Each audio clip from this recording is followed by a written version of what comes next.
मलाई अर्को जन्ममा छोरी नबनाऊ भगवान, बिन्ती छ। यो संसारमा छोरी भएर सास फेर्न नै गाह्रो छ।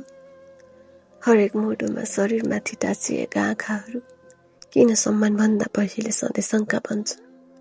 महिला भएर बाँच्नु किन परिचय जस्तै भयो।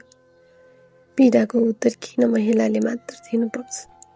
कि छोटो पहिरन दोषी हो यो अँध्यारोका लागि, कि सो छोटो भएर नजरहरू विषालु भएका हुन्। होइन भने 8 महिने निष्पाप शिशु किन डर बन्यो। किन निर्दोषमाथि पनि क्रूर हात उठ्यो। यस्तो दृश्यले जन्मकै अर्थ प्रश्न बनाइदिन्छ। छोरा भएर पनि जन्मन मन मरेर जान्छ। बरु नजन्मिनु नै शान्ति हो कि जस्तो लाग्छ। तर मन चरा बनेर आकाश चुम्न चाहन्छु। म हावासँगै बग्न चाहन्छु।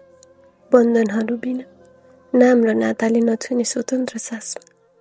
मलाई चाहिँदैन स्वामित्वको सुरक्षा, चाहिन्छ केवल सुरक्षित मानवता, जहाँ नजर होइन नजरिया सफा होस्, जहाँ जन्म हुनु अपराध नबनोस्।